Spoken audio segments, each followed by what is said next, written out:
Ya, kita masih menunggu.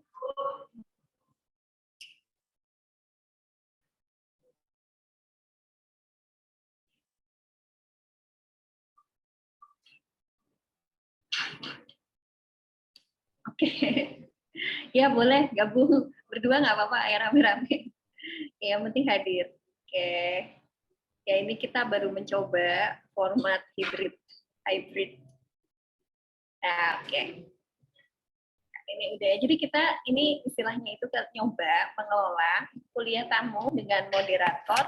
Dan sebetulnya hal ini perlu dilakukan teman-teman ya. Pertama, karena memang research skill itu tidak bisa dipisahkan juga dari mata kuliah ini. Nanti teman-teman itu akan ada tugas untuk merespon artikel. Nah, untuk merespon artikel itu diperlukan skill academic reading dan writing gitu ya. Nanti mungkin ini juga bisa menjelaskan garis besarnya kurang lebih di sini ya, terutama untuk teknik describing, ya, reporting dan narrating dalam sebuah paragraf gitu. Nah, oke, sudah mulai ramai, jadi kita mulai ya kita mulai kelas kita dengan mengucapkan basmalah ya teman-teman. Oh, ternyata ini di tempat saya sudah penuh, saya rekam di cloud. Kita mulai dengan mengucapkan basmalah. Bismillahirrahmanirrahim. Bismillahirrahmanirrahim. Oke. Nah, ini berarti saya harus keluar sebentar ya, karena acaranya sudah dimulai. Oke, bismillah. Saya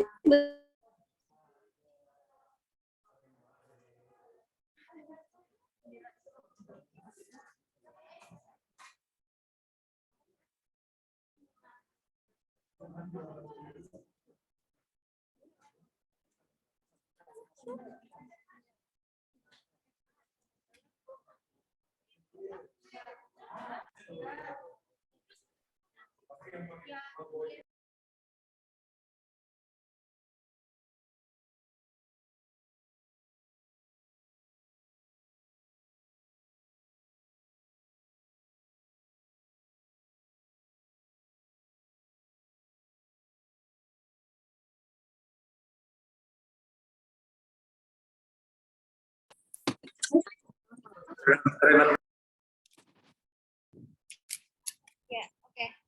Tadi sempat kurang, oke. Sorry, sebentar aja mungkin. Ya, teman-teman. Jadi ini teknisnya adalah nanti kakak tingkat kalian, Kak Nini itu akan sharing skill ya, beberapa skill terkait academic reading and writing yang mungkin kalian perlukan juga untuk mata kuliah ini. Begitu. Ya Allah. Ya, jadi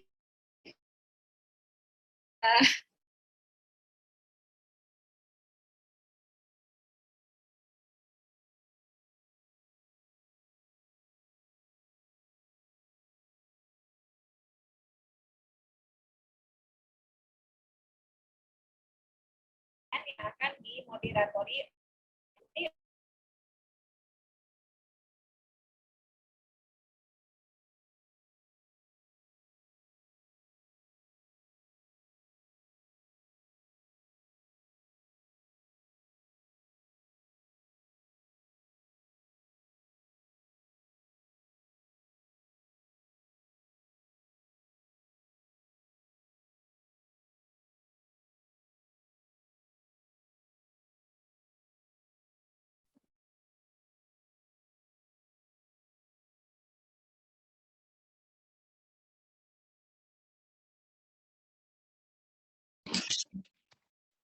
Ya, untuk mencoba mengidentifikasi ya beberapa skill riset yang mungkin sudah kalian miliki gitu ya.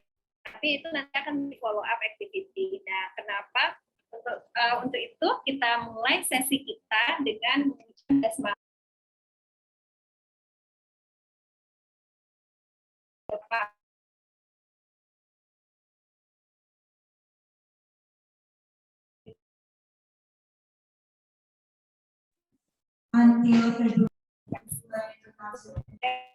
Undergraduate topik di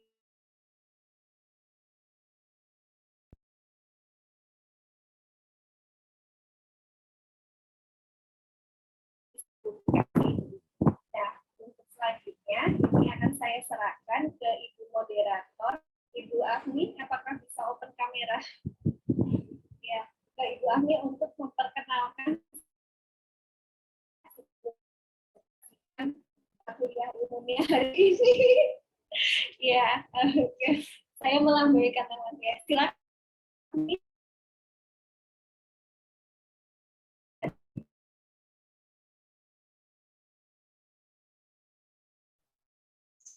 Dengar nggak teman-teman?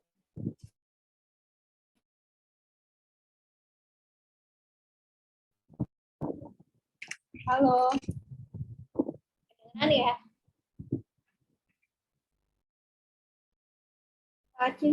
Please can go ya. Can I still? Yes, ya. Kalau teman-temannya dari Visobi ingin ikut bergabung juga nggak apa-apa ya teman-teman ya. Diajak aja untuk Zoom meeting atau diajak di kelas juga nggak apa-apa. Afni, are you there, Afni? Suara saya kedengeran nggak, guys? Iya, Miss, kenapa? Halo. Benar, Miss. Ya. Kalau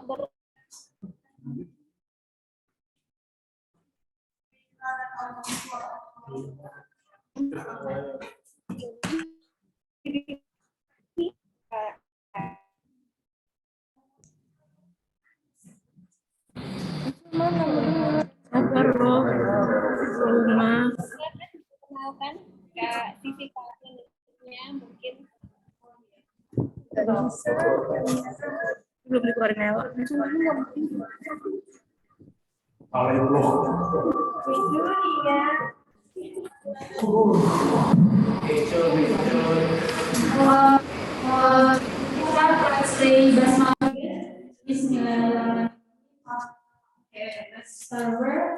Assalamualaikum warahmatullahi wabarakatuh. Yeah, so Ms. Asri has assigned me to be your guest lecturer today, and I'm so grateful and be honored. So, bisa ada di posisi ini. So,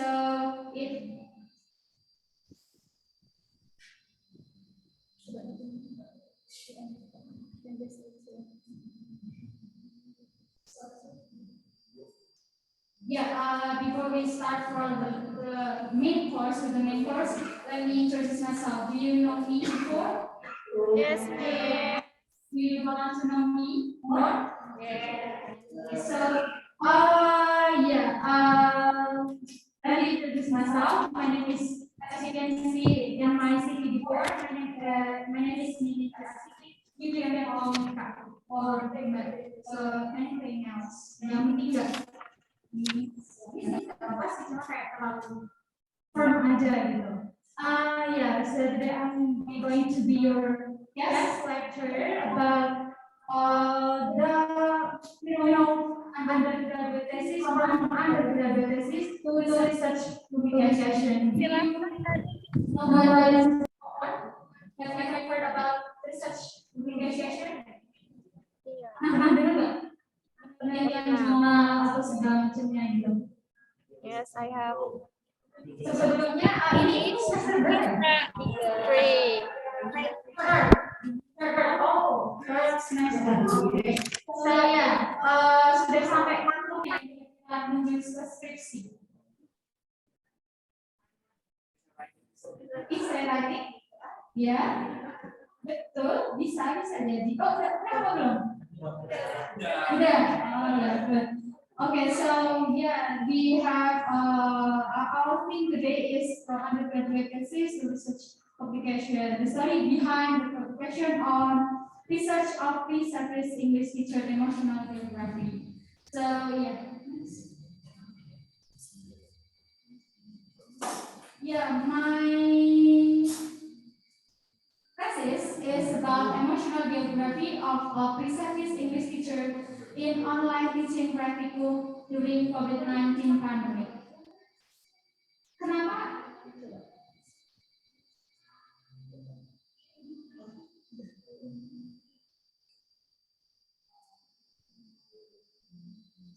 Yes. My topic is about emotional geography. Okay, so do you want me to speak in bahasa or mix or English? Mix ya, oke. Jadi tema penelitian kakak, apa nih baik kakak ya? Emotional geography of a pre-service English teacher in online teaching practicum during COVID-19 pandemic. So, what yang jadi tema penelitian saya itu emotional geografinya pre-service English teacher itu siapa berarti? Pre-service English teacher. Kalian itu sudah teacher atau belum jadi teacher? Nah, panggilannya apa berarti?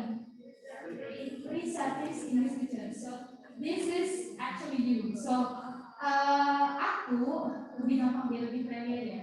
Aku pakai tema ini untuk meneliti teman-teman pre-service English para calon guru tentang bagaimana emosi mereka ketika melaksanakan PPL online selama COVID-19 pandemi kemarin.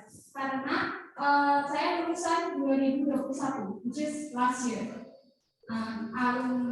Masuk tahun 2017 dan lulus tahun 2021. So, jadi pas masa-masa skripsi itu masa-masa COVID, ya kan? Kalian masih SMA atau semester 1? SMA peralihan ke semester 1 ya? Yeah, that's it. So, nah tentang online teaching practicum during COVID-19 pandemic. Ini namanya variable, namanya construct. Jadi topik besar saya itu adalah meneliti emotional geography di online teaching practicum. Nah, sebelumnya what is emotional geography? Pernah dengar? Have you heard about this? What is emotional geography? So, emotional geography is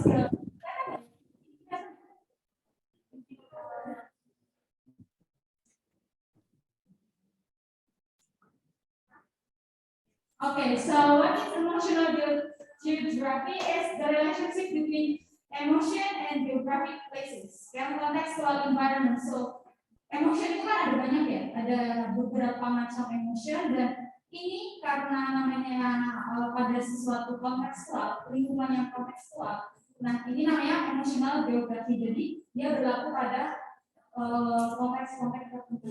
Nah, karena kita berada di bidang pendidikan, jadi konteks emosional kali ini ada di mana? Di school atau education. Nah, the concept of emotional geography helps us identify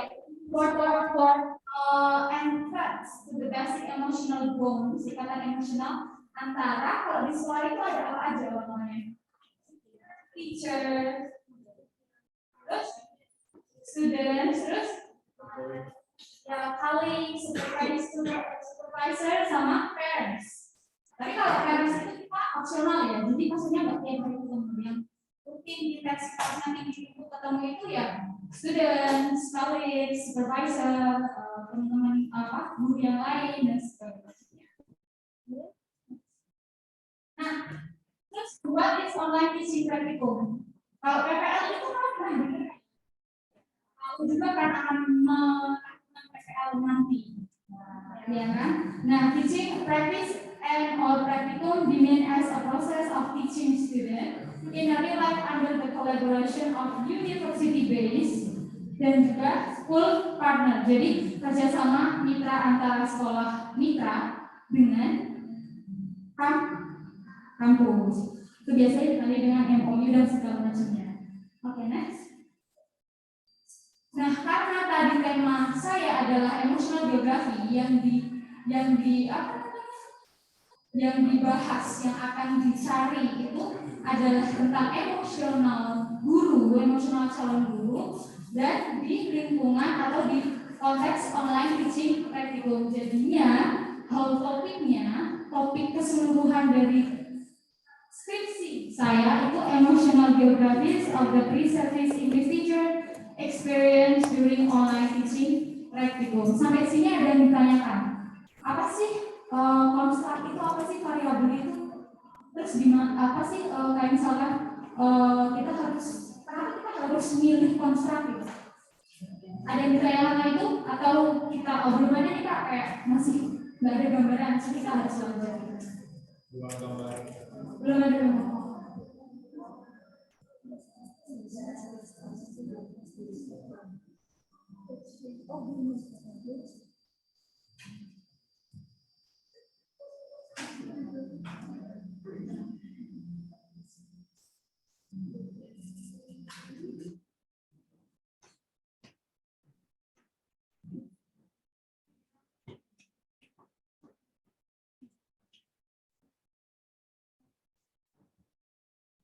Ya, teman-teman.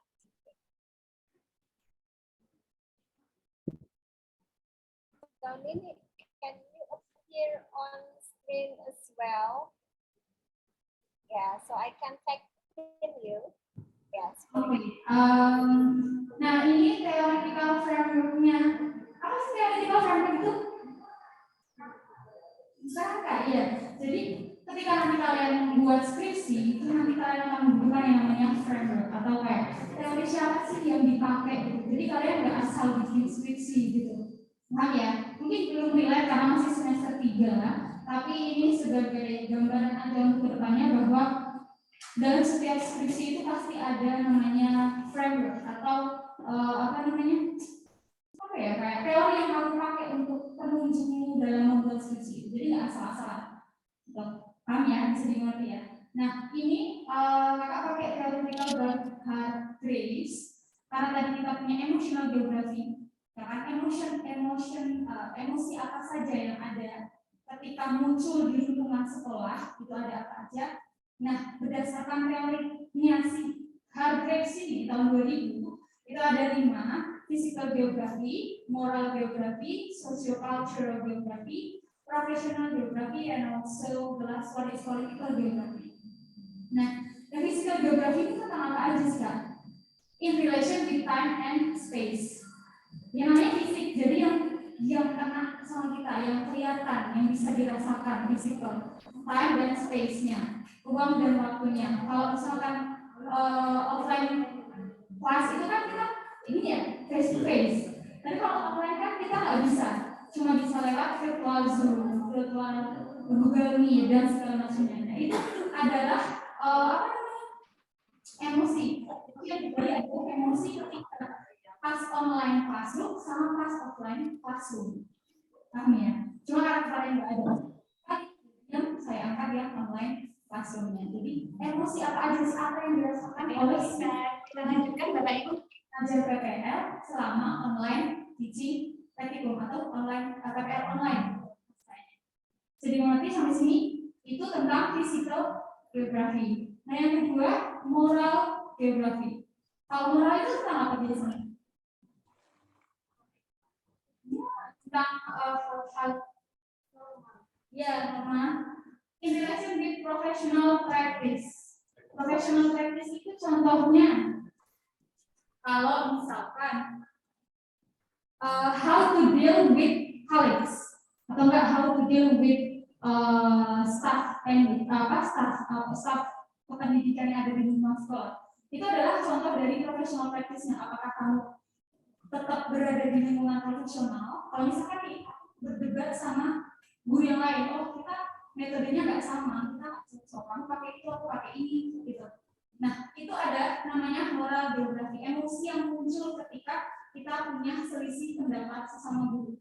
Apakah akan terbawa ke personal, ya kan? Ya saya udah itu kan sifat manusia kayak gitu ya. Nah, misalkan kayak kelas kelompok tapi jadinya berbau personal, gitu, jadinya canggung, gitu kan? Gitu kan? Pasti iya. Nah itu moral geografi, jadi profesional apa enggak, tetap di jalurnya apa enggak? Jangan sampai dokter personal. Kemudian yang next, social culture in relation with background differences. Kita itu bahasa Inggris sebagai bahasa keberapa? Pilih ketiga. Kan ada yang namanya native speaker, ada yang namanya ES, ada yang namanya proses sebagai IFM. Jadi bukan bahasa kedua. Bahasa kedua kita selain bahasa kedua kita bahasa kedua itu yang biasanya kita akan otomatis itu ketika kita tahu apa yang kamu omongin. Kita langsung otomatis change into that language biasanya gitu. Itu berarti bahasa Indonesia. Bahasa kita itu bahasa Indonesia. Bahasa pertama kita atau bahasa ibu kita? Bahasa bahasa yang diajarkan kok teman-teman pas baru lahir tuh, terus ibu-ibu kalian, ibu bapak kalian ada segala macam. Nah, itu adalah bahasa mother tongue atau bahasa ibu. Itu bahasa apa? Sama. Itu bahasa daerah apa aja deh. Kalau misalkan daerahnya Sunda ya berarti bahasa Sunda. Kalau Jawa ya berarti bahasa Jawa. Kalau Jawa Timur ya berarti bahasa ya itu. Ngomong segala macam gitu. Itu bahasa pertama. Ada yang ditanyakan sampai social cultural geography? Background difference, ya, gitu. Terus professional geography tentang keprofesionalan antar calon guru in relation with professionalism. Contohnya kayak misalkan aku pas mau ngajar nggak ngerti nih metode ini gimana, tapi I'm trying my best. Itu namanya profesional, ya kan? Gak yang besar itu, ya aku bisanya gini, kamu harus ngerti aku. It doesn't work that way. Ya kalau kalian cek kan biasanya kalau sama ya, itu kan biasanya kamu harus ngerti aku gitu segala macam. Ya aku nanya gini, no, you can do this way to your student. That's why you have to be like a good teacher for them, right? Ya kalau itulah sebenarnya mereka sekolah tuh biar dapat ini. Ya. And the last one is political geography in relation with our understanding. Jadi, kalian pernah ada di posisi, misalkan guru, kalian tahu guru itu salah, tapi kalian tidak berani guru. Pernah? Let's speak about political geography. Jadi, power understanding. Jadi, powernya itu kayak kamu karena merasa kita lebih di bawahnya, kita nggak berani negur, nggak berani ngomong karena kita salah. Guru itu punya power, punya jabatan yang lebih kayak berada di atas dari kita, gitu. Jadi dia merasa benar terus. Jadi kita merasa benar mau negur, takutnya nanti nggak itu kan stigma Indonesia ya. Kalau misalkan yang muda itu harus selalu ngalah sama yang itu ya, itu adalah frameworknya dari yang kakak ambil. Jadi emosi-emosi apa aja yang muncul ketika 5 ini ada di lingkungan sekolah. Sampai sini ada yang ditanya? Belum ya? Nah, untuk ini kalian harus tahu topiknya kayak gimana. Aku bisa mau ini gimana ya? Gitu. Harus tahu, harus paham gitu.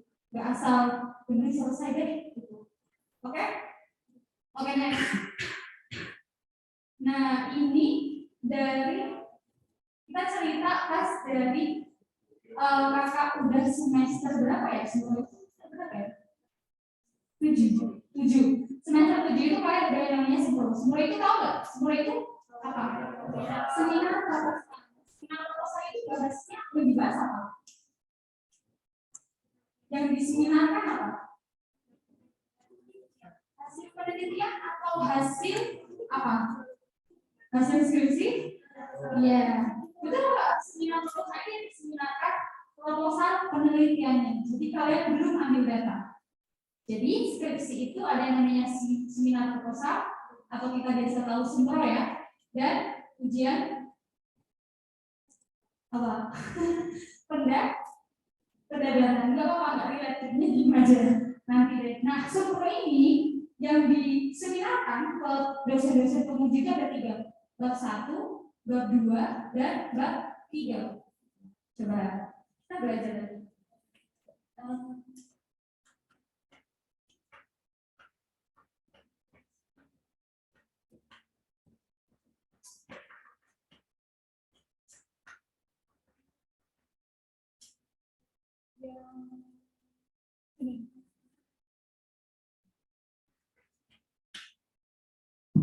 Nah, ini skripsi kakak bab 1, bab 2, dan bab 3 nya. Kita lihat bareng-bareng.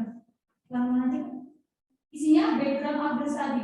Background-nya ya berarti latar belakang kenapa kamu ambil skripsi ini, ambil tema ini, ambil variabel ini, gitu ya. Jelaskan, turun. Nah, dan kalian di sini tuh harus menemukan gap-nya. Kenapa kalian mau ambil atau mau ambil topik ini sebagai penelitian misalkan. Nah, caranya itu biar kita menemukan gap-nya, dan kita harus sering-sering baca jurnal sebelumnya. Misalkan sebelumnya tuh aku meneliti tentang pre-service teacher di lingkungan kuliah. Nah, yang penelitian sebelumnya itu belum ada penelitian yang tentang emosi guru di SMK. Nah, itu bisa jadi tema kalian buat bikin skripsi. Atau misalkan kalau udah ada yang pakai SMK, belum ada ambil emotional geography di tingkat SD. Yang mana gitu kan yang diajar itu kan anak-anak ya, jadi lebih ekstra. Emosinya tuh lebih dapat gitu. Apakah dia sabar, apakah dia pemarah, apakah dia grumpy person gitu. Itu kan lebih kelihatan. Nah, kalau yang spesialis ini kan karena udah sama-sama gede gitu. Nah, itu biasanya ya ada sih, cuma mungkin nggak se-ekstra yang pendidikan PGSD, pendidikan guru SD atau pendidikan PAUD segala macam, atau preschool bahkan yang masih belum bisa ngomong gitu. Nah, itu emosi-emosinya yang harus kita cari. Itulah gap-nya. Gap itu apa sih yang akan kamu ambil? Nah, ini kan yang namanya skripsi itu kan pasti rawan dengan revisi ya. Kita konsul, terus direvisi, di komen sama dosen yang atas itu. Harusnya kan konsulnya offline, cuma karena pandemi, ya udah lewat docs, terus di komen. Isinya formulation of the problem, terus objective of the study, significance of the study, next.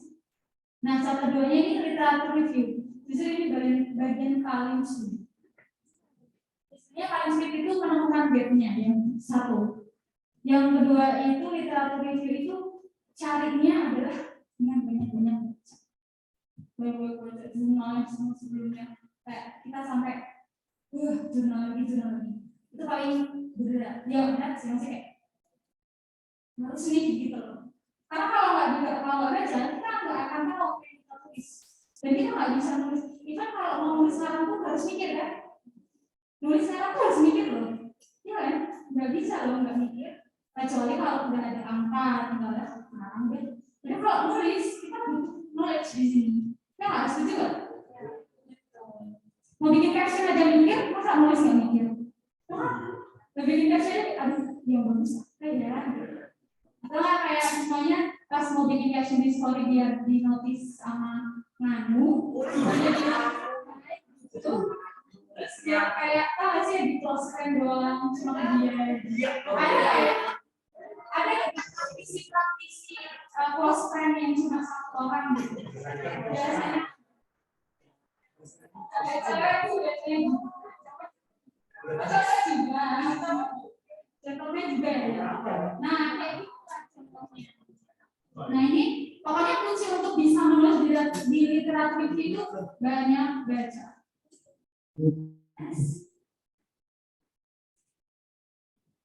Oke. Theoretical framework stop. Theoretical framework di sini, pas itu saya salah total. Kirain tolak. Bahkan komennya itu coba lihat sedikit. Tanda tanya, sakit hati nggak tuh? Tanda tanya, loh itu tuh kayak aku nggak mau ini harus diapain ya? Maksudnya, tuh buang lah gimana? Aku nggak ngerti ini sih nggak ada. Oh ganti ini nggak. Tadi langsung tanda tanya, kalau kalian jadi saya mau ngapain gitu? Ini apa yang kita lakukan maksudnya? Nggak di sininya loh, nggak di, tapi di semuanya, di subtopiknya. Ayo, bingung nggak tuh?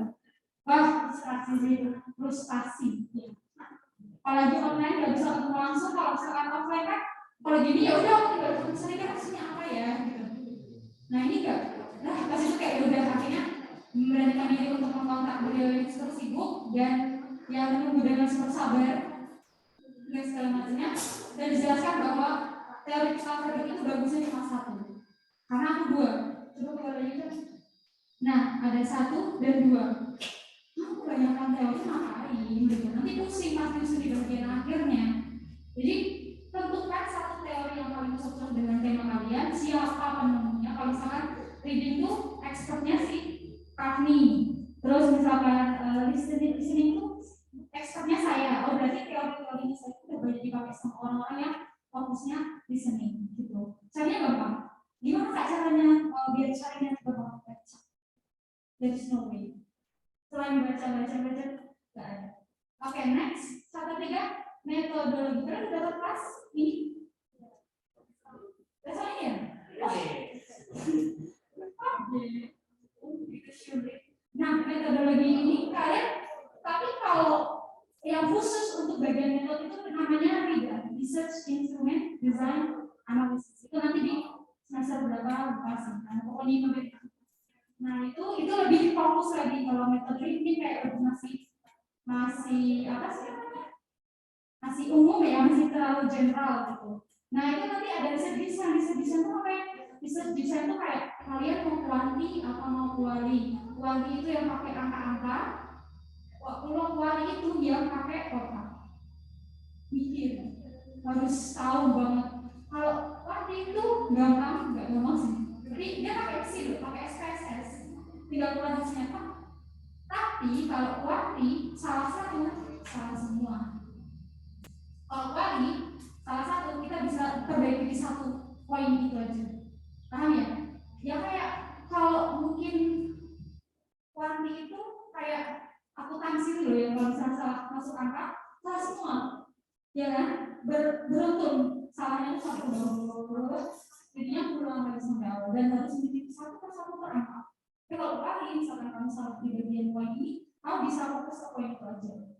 Ya itu nanti kalian tentukan sendiri kalian mau pakai quanti atau mix. Kalau mix lebih susah, pakai angka juga, pakai sehingga ya itu. Kemudian setting dan partisipan. Setting apa sih? Tepat. Nah, settingnya kalau misalkan kalian mau meneliti bule-bule, terus kalian pergi ke tabel wawancara tapi diajak minum. Jadi kayak kemarin teman kasusnya yang teman-temanku apa namanya? Narasumbernya itu bule, tapi akhirnya ganti karena bulenya susah. Kan nggak semua bule itu mau ya. Dan kalau bule itu nggak boleh diganggu ketika lagi lagi makan dan lagi baca buku. Mereka aku beli dulu kalian ke kantin itu aku beli. Kalau ada lagi makan mau baca buku, jangan. Apa dengar dari teman kuliah juga soalnya. Iya, gitu. Terus partisipannya siapa? Kalau tadi kakak partisipannya kalian pre-service English teacher. Nah kalian bisa mau masih anak SD kak, ya aku mau teliti subjeknya gitu.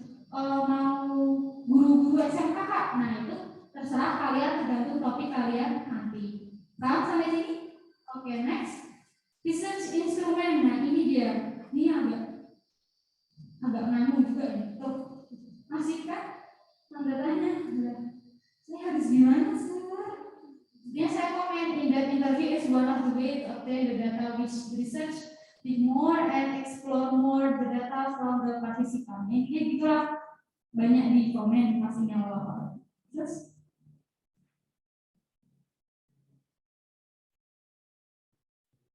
Data collecting-nya juga sama, intinya kayak gimana cara kalian ngambil datanya, apa lewat wawancara atau pakai survei. Paham sih survei kan? Nah, itu salah satu cara untuk mengambil data. Next. Nah, udah. Nah, itu cuma seminar proposal itu cuma bab 1, bab 2, dan bab 3. Jadi, kalian diterima dulu nih cara untuk mengambil datanya. Kalau misalkan nggak diterima, ya ulang, masih belum nggak ulang sih. Memperbaiki apa yang perlu diperbaiki, baru bisa ambil data. Gitu. Ya kan? Itulah kenapa kita ada sinkron. Rata-rata kan ada sinkron dulu ya. Itu untuk ACC bisa lanjut dari orang ke bab selanjutnya. Gitu. Bisa dipanggil ya, ada gambaran. Sip. Kemudian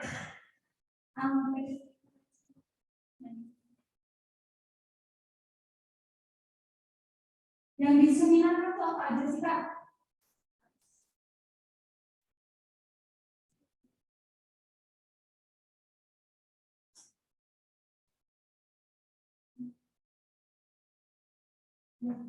Menggambarkan diri lagi, nggak bisa di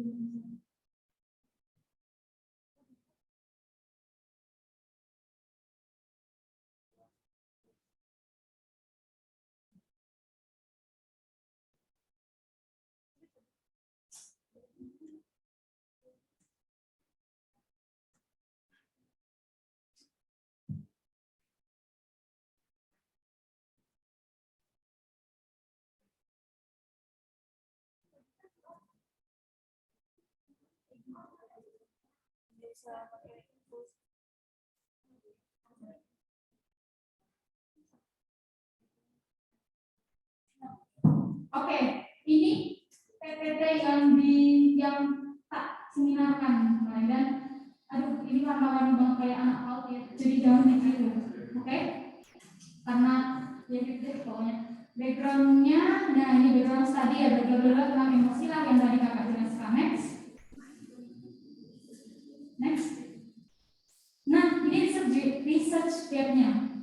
Kenapa atau alasan kenapa saya meneliti tema itu? Ada emotion that occurs in EFL when doing teaching practicum, especially practicum in COVID-19 pandemic. Next. Research question-nya ya, yaitu how do emotion that occur in English literature during their online teaching practicum. Jadi nanti kalian disuruh bikin pertanyaan ya, jawabannya itu skripsi kalian. Paham ya di sini gitu. Atau pertanyaan atau 2 atau 3 atau 4 terserah, yang jawabannya itu nanti seluruh deskripsi kalian, ada di seluruh deskripsi kalian. Itu yang menjawab pertanyaan research question-nya itu. Ya kan? Kita mau meneliti kan berarti ada sesuatu yang salah, atau maksudnya ada hal yang kita nggak tahu, makanya kita menelitinya dan akhirnya timbullah jawaban itu. Jawabannya itu apa ya, skripsi kalian itu the whole skripsi. Paham ya? The whole thesis. Terus tujuannya ya untuk mengidentifikasi emosi guru selama PPL. Next. Nah ini yang conceptual framework-nya yang ada 2 framework, ada 2 teori. Nggak usah pakai 2 teori, cukup 1 aja. Next. Nah ini research desainnya, setting, research instrumen, data collecting, dan analysis. Next. Oke.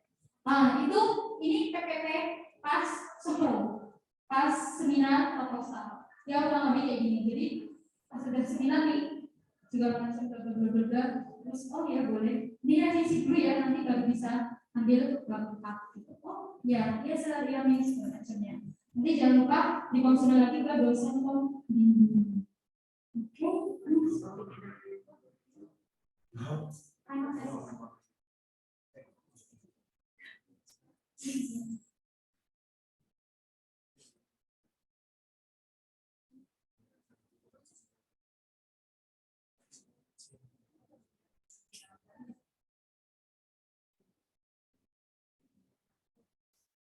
Nah ini final thesis saya atau skripsi yang paling final. Ini ada perubahan. Jadi pas kemarin seminar proposal itu aku ganti topik semuanya. Jadi ulang dari awal. Itu bisa terjadi loh. ketika kalian nggak mau, ketika kalian menurut ya, ketika kalian kurang informasi atau kurang sumber atau kayak oh ini masih membingungkan di arah mana, kalian ya ganti topik. Aku ganti topik, jadi aku bikin dari bab satu lagi. Itu udah pandemi ya kan, pulang ke rumah, terus ya ada masa di kita misalkan nggak butuh orang tua itu gimana, gitu kan? Ya, jadi merasa susah gitu. Nah itu akhirnya ulang dari awal, sampailah proses sudah di ACC, berarti 1, 2, 3-nya, lanjut cari data. Nah, yang tak cari datanya itu narasumberku adalah teman sendiri, jadi lebih gampang.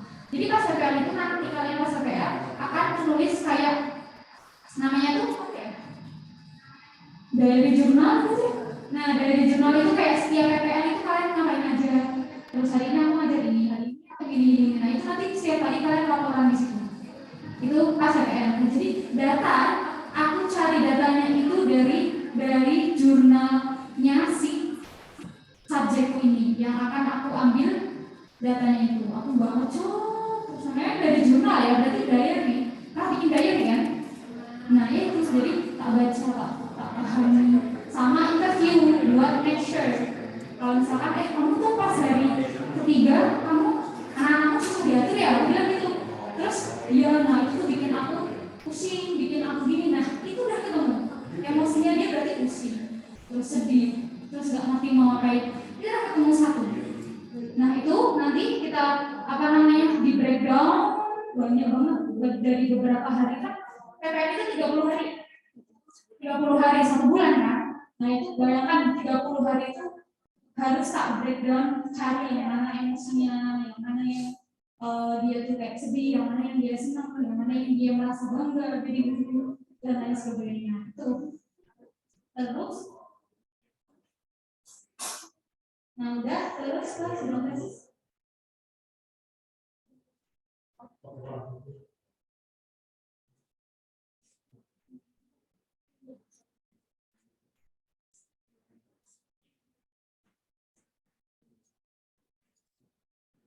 Nah, ini pas sidang tesis yang real sidang, jadi datanya udah ada, terus data udah selesai, terus bikin conclusion juga udah selesai, tinggal kita sidang.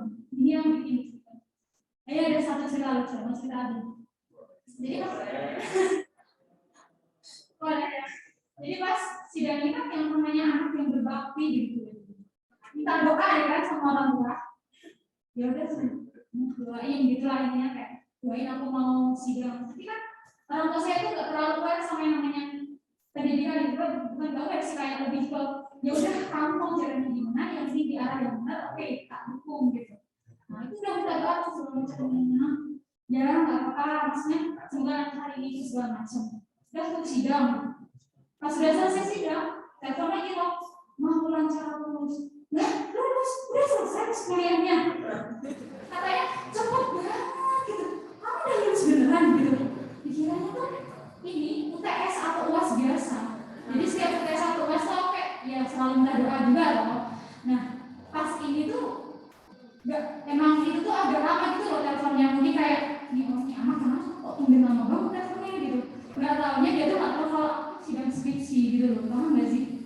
Iya, berarti itu kayak the final destination gitu loh, ya kan? The final destination gitu, dan dia nggak obat kayak loh, iya loh, ya udah nanti intinya gitu satu ketawa dan segala macam kan, it's freak ya, jadi kita mau nanti. Nah, introduction-nya kita ketemu gap-nya nih.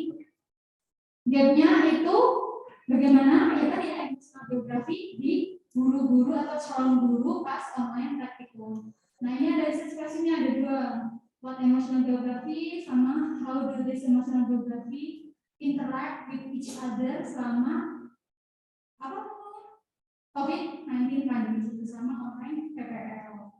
Tujuannya ya untuk menginvestigasi bagaimana sih emosi-emosi guru yang muncul pas selama COVID-19 pandemi.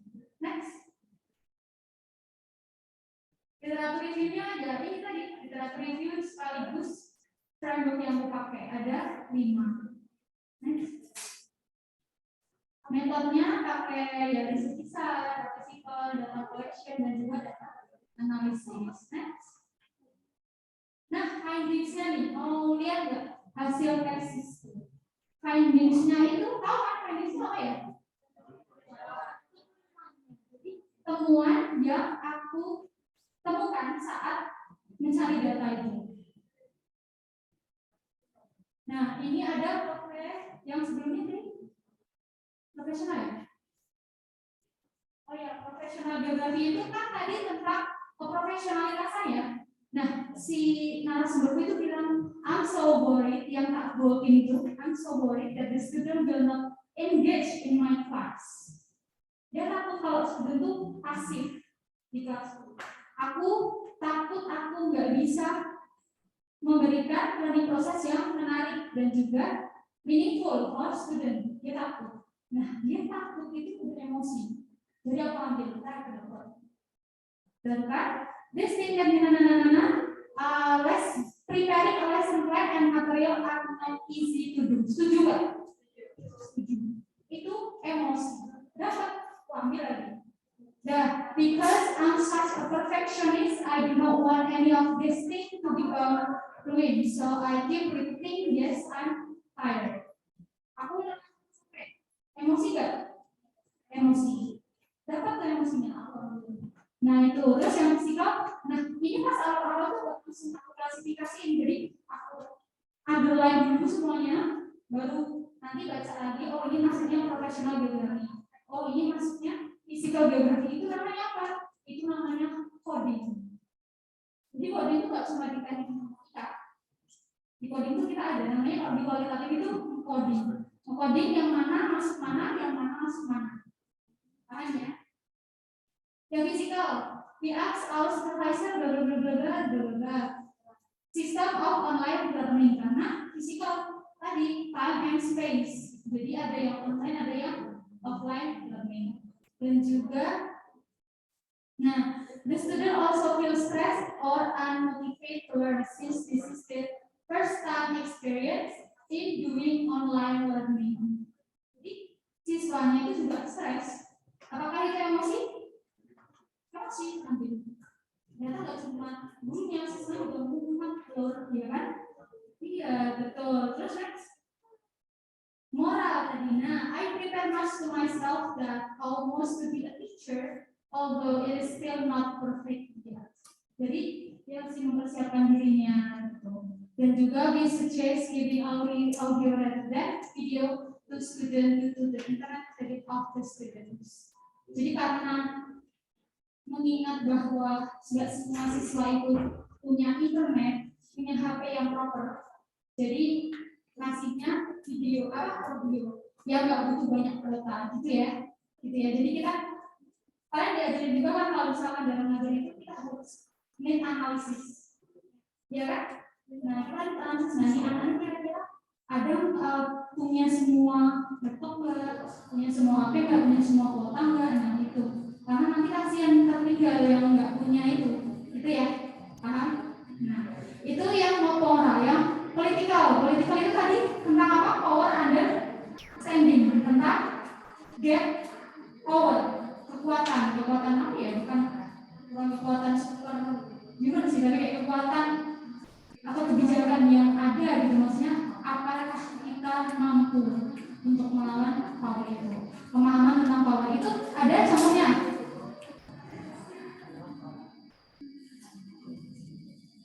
However, in the middle of the learning process, my supervisor teacher sent me a message.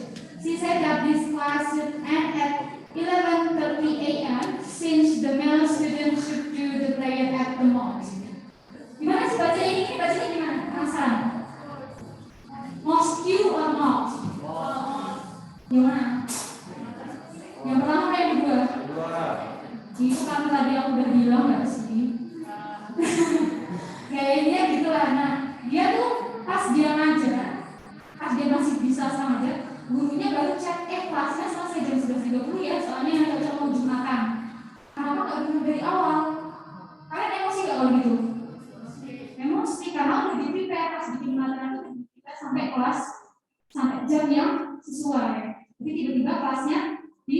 11.30 otomatis materinya nggak tersampaikan semua, ya kan?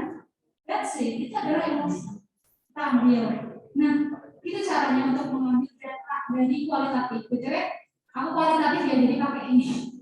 Sulit tapi ya menyenangkan. Next.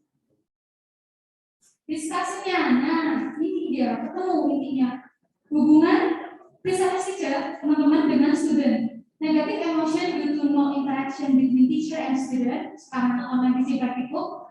While positive itu munculnya negatif, jadi emosi-emosi negatif contohnya kayak sedih, stres, cemas, terus pusing, segala macam itu muncul ketika online practical.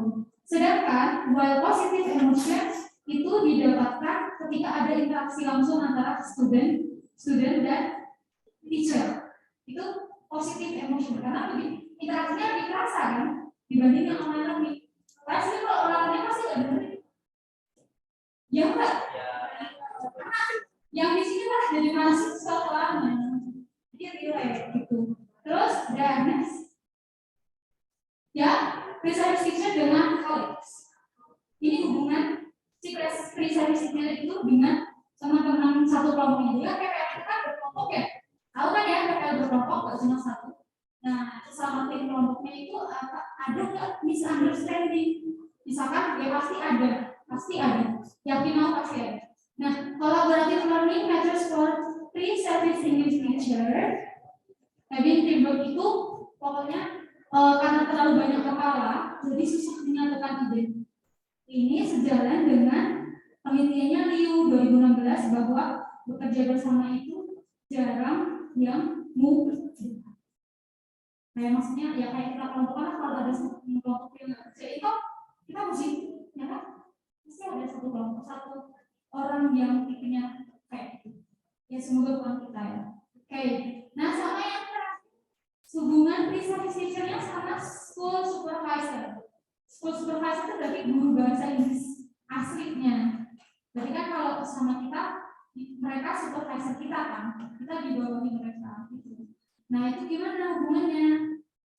Yaitu karena tadi ada gap di power structure. Kalau kita merasa atau kita suka mau negur tuh nggak enak, ya udah jadinya kita manut-manut aja gitu. Paham kan? Itu kita tahu kalau itu tuh salah tapi karena kita nggak punya power jadi kayak udah nonton aja deh gitu daripada salah ya kan biasanya gitu kan itu tentang sidang skripsiku tahun lalu. Oke, udah ada conclusion sama recommendation kan selesai. Nah recommendation ini bisa jadi game kalian. Jadi setiap penelitian itu pasti ada recommendation untuk peneliti-peneliti selanjutnya bisa meneliti karena itu belum ada gitu. Nah itu bisa jadi itu bisa jadi alasan kenapa kan karena bisa disebutkan karena di penelitian sebelumnya belum ada yang meneliti ini. Itu jadi itu simpel itu ya tapi harus sering baca. Biasanya ada di bagian recommendation. Itu aduh cara memutus yang nanti di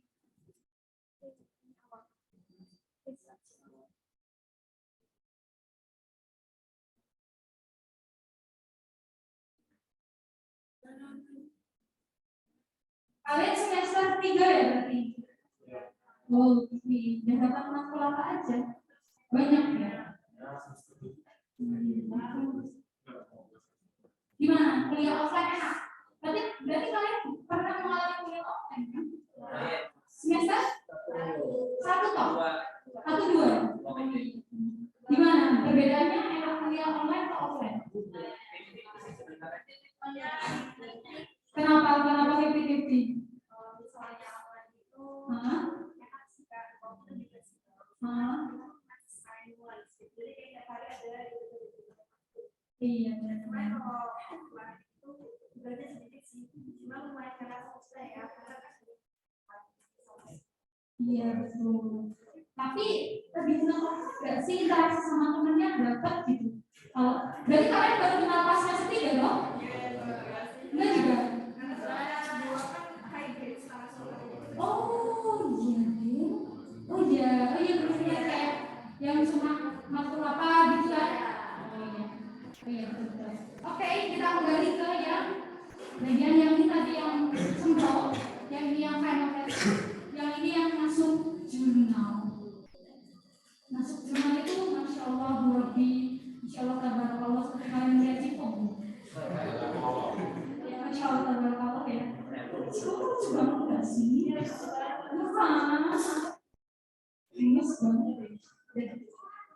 Nah, ada beberapa paragraf writing yang harus kalian upgrade setiap hari kayak pelan-pelan.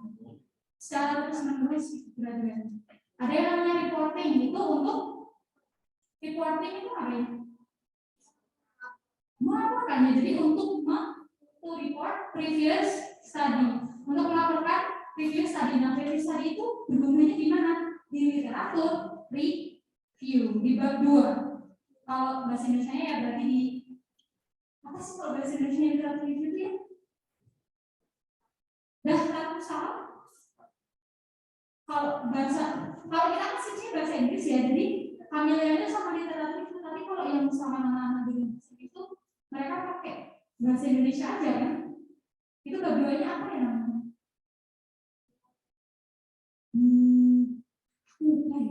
Aduh aku lupa.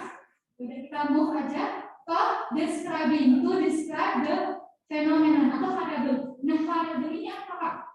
Variable itu ya topik kalian yang akan dibahas nanti pas skripsi. Baru yang terakhir narrative itu to interpret the phenomenon atau variable. Sampai sini ada yang ditanya? Ada yang ditanya? Nah, dia ya. Next. Nah, naratif dan interpreting. Ini cara untuk menemukan datanya, untuk mengumpulkan datanya. Jadi ada sampel of data. Pas pakai dua cara, karena aku interview dan dari jurnal. Nah, udah ketemu nih. Dan ternyata ini, kalau misalkan kalian pakai framework, kan tadi ada 5 ya, dari framework kita ada 5. Tapi ternyata ada satu yang nggak bisa, maksudnya kalau nggak ketemu atau datanya dikit, itu nggak usah dipakai nggak apa-apa.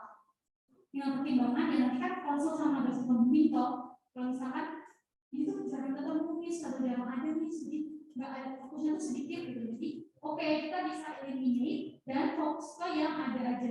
Yang ada tuh cuma 4. Jadi yang masukkan cuma 4. Jadi setelah baca, yang muncul itu cuma profesional, physical, moral, dan political. Yang satunya itu nggak ada. Apa ya satunya? Social, cultural itu sedikit banget. Jadi itu kurang bisa dibahas gitu ya, kayak kurang menyeluruh gitu. Jadi yang dibahas cuma 4. Profesional, physical, moral, dan political. Nah, terus kita breakdown lagi. Jadi subtimnya itu ada inexperienced teacher. Inexperienced teacher itu maksudnya gurunya kurang berpengalaman. Kalau instructional planning dapat waktu indes nggak? Belum ya? Belum kan? Nah itu tentang kayak ya planning atau instruction apa ya, kayak mau pakai materi apa aja itu maksudnya kok instructional planning atau persiapan sebelum ngajar. Terus perfectionism itu sifatnya sih narasumberku itu perfeksionis ya, jadi semuanya harus oke lah menurut dia. Nah itu maksudnya kok profesional geografi. Yang fisikal under analyzed circumstances sama unpredictable shift. Under analyzed circumstances itu karena dia ya tadi, jadi maksudnya apa fisikal, tapi sama oleh ruang dan waktu. Mantap, ruang dan waktu. Kemudian ada unpredictable shift, gerakan yang tidak kayak movement yang apa ya tiba-tiba gitu kayak enggak di unpredictable itu apa sih? Iya betul, tidak dapat diprediksi. Jadi tiba-tiba kayak gini, tiba-tiba kayak gini. Itu kan di luar kendali kita. Nah itu maksudnya physical geografi. Nah terus yang moral ada accessibility sama equity dan self awareness. Yang terakhir political geografi itu ada power hierarchy. Nah ini tadi yang kalau sama yang lebih di atas kita nggak berani, itu namanya power hierarchy. Dan juga acknowledgement. Kamu butuh acknowledgement itu apa? Pengakuan. Kok pengetahuan nih? Acknowledgement gitu ya, knowledge gitu ya. Mirip-mirip itu jadi pengetahuan. Pengakuan. Kau butuh pengakuan dari sebuah pasar. Kalau misalkan, kamu iya bagus bagus ya Mbak, ini kan sebenarnya bagus ya macam. Nah itu jatuhnya ke bagian political geography. Terus kita coding lagi. Kita coding itu maksudnya kita kelompokkan. Kalau professional geography itu PSG, IP itu ya berarti IP dan IP of IP, dan segala macamnya. Nanti itu ada di bagian finding dan juga discussion di final tesisnya. Understand? Contoh, nah contohnya kayak gini. Cara kita coding di kualitatif itu gini. Misalkan dia mau apa nih, udah ada kan ngomong bla bla bla bla bla bla bla. Nah, data ini tuh kamu ambil dari mana? Biar si penguji tahu kalau kamu tuh gak asal. Kalau ini tuh beneran ada. Ambil dari jurnal PSGIT. Berarti ini apa PSGIT? Ya, and inexperienced teacher, betul. Dia masuknya ke situ dan D20 ini maksudnya hari ke-20. Jadi aku menemukan sesuatu di hari ke-20, terus aku kelompokkan di bagian professional geography yang inexperienced teachers. Nah, satu lagi contohnya dari jurnal juga PHGOC. Berarti maksudnya mana? Physical Geo ya under online circumstances.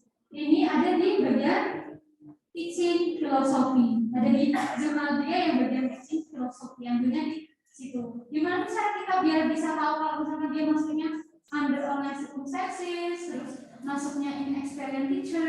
Dari yang I'm so worried that the student will not engage in my class. Kan takut kalau dia tuh ke engage. Nah, kenapa takutnya? Karena dia kurang pengalaman. Gitu. Bisa dipahami? Nah itu.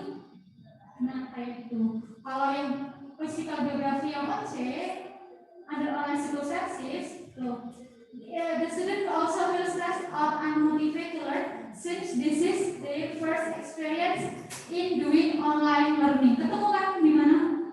Di online learning. Jadi yang menyebabkan stres dan unmotivate untuk belajar itu di online learning-nya. Masuknya di situ. Bisa dipahami? Oke, gitu. Kira-kira nanti kalian akan menghadapinya. Nah, ini. Oke, so. Nah, describe the phenomenon. Fenomena itu variabel atau kondisi apa sih yang dirasakan narasumberku pas itu. Itu namanya Malika ya. Malika itu shock ya. Keledai yang aku rawat seperti aku sendiri. Karena skripsi ini aku rawat seperti aku sendiri teman-teman. Cuma kamu yang tahu jokesku. Nah, terus during Malika first teaching practical, she commented unfamiliar surroundings that lead her into fear of doing something wrong and being ashamed. Being ashamed itu apa sih? Ashamed apa? Malu. Dia malu. I feel ashamed. Aku malu untuk melakukan apa yang aku pengen lakukan. Aku takut dan aku nggak punya courage, keberanian untuk melakukan itu. Terus aku takut kalau bikin kesalahan. Dan even kalau misalnya melakukan sesuatu itu, aku takut bahwa orang-orang itu nggak menerima aku di tim work-nya atau di PPL kan dia kelompoknya. Interview, dia berarti dia ngomong langsung. Pas aku interview dia bilang gini, nah interview dan betulnya dalam proses interview itu kan kita interview ya, kemudian kita rekam. Nah kita perlu yang namanya transkrip. Kan kita nggak bisa minta kok. Nah transkrip itu kamu harus seperti satu persatu balik lagi, cepat balik lagi. Aku ada tuh 3 hari cuma buat transkrip 5 wawancara. Cuma waktunya cuma kayak gitu buat transkrip, baru dibaca lagi, di underline lagi, segala macam. Ya itu adalah lika-liku kehidupan mahasiswa. PSG US tadi codingnya masuk mana? Satu itu kalau tadi kan yang belajar di jurnal itu kan D ya, hari keberapa? Karena dia nulisnya per hari loh. Kalau ini line keberapa? Berarti ada 71 line, ada 71 baris. Bayangin itu ketik manual. Menangis. Nah, itu di sini paham? Nah dia ini tuh ya kita nulis sendiri. During my cover stage medical, she commits in an unfamiliar surroundings that lead her into fear of doing something wrong and being ashamed. Gimana kok bisa kakak nulis fear of doing something wrong dan being ashamed? Ya dari sini kita naikkan, tapi kita parah kasih. Bisa kan parah kasih ya? Bisa lah langsung. Dan next. Nah, to prevent undesirable blah blah blah blah blah blah blah blah. Therefore, I cannot finish all the steps I have planned. I only give the stimulation and explain the material to the student. Then the exercise and the production I post in the assignment stream at the Google Classroom. Karena tadi ini hari ke-9, day 9. Jadi maksudnya gimana nih yang kedua? Coba biar kalian nggak ngantuk. Coba yang to prevent sampai Google Classroom.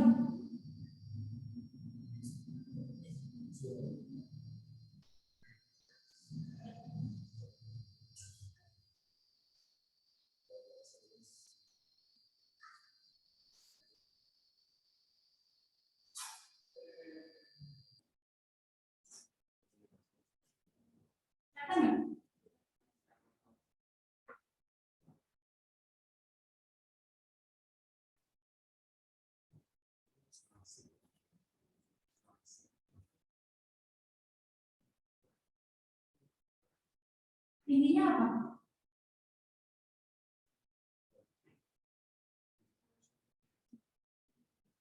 Anyone wants to be a volunteer? Raise the hand first.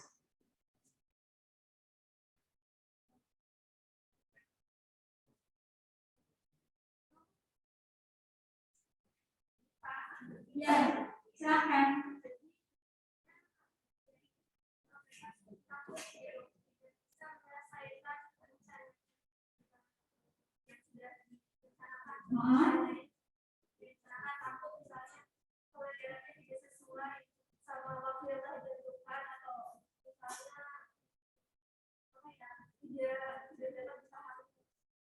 Ya, benar.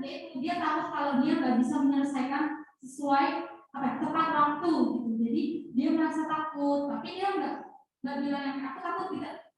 Aku takut gitu itu enggak. Tapi kita bisa tahu emosi yang ada di situ tuh dia merasa bahwa dia kalau dia bilang kayak aku nggak bisa menghabiskan atau nggak bisa menyelesaikan semua step yang aku udah plan. Nah dari situ kita tahu emosinya tuh bahwa dia merasa gagal atau apa gitu atau nggak sesuai dengan harapannya karena tadi dia punya sifat yang perfeksionis dan segala macam. Itu kita bisa ambil emosinya ada di situ. Kita bisa apa ya, itu pesan tersirat gitu.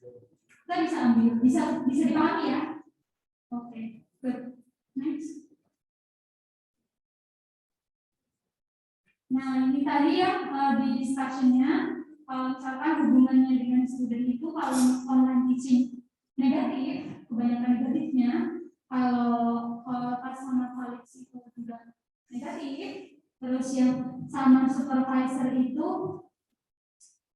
juga negatif. Oke, coba lihat.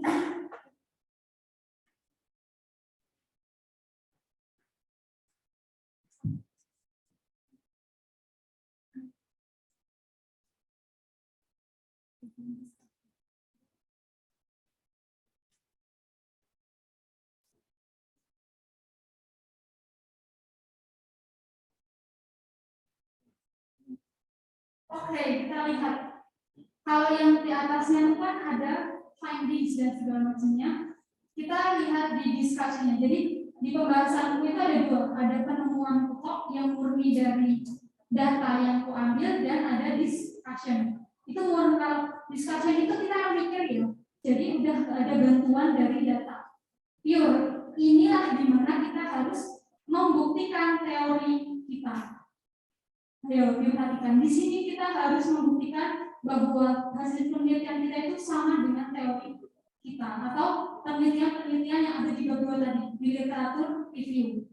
ya, bahwa kalau misalkan Kak Agni bilang kalau kuliah di PBI itu tuh bikin sukses gitu. Nah, aku bikin penelitian, terus ternyata orang yang aku teliti itu benar sukses. Oh, berarti aku membuktikan penelitiannya Kak Agni. Bisa dipahami? Inilah yang perlu kita bisa di bagian discussion. Karena kamu harus menarik benang merahnya kalau itu sesuai sama teorinya yang ini. Kalau itu sesuai sama teorinya yang ini. Bukan teori, penelitiannya yang ini dan segala macamnya.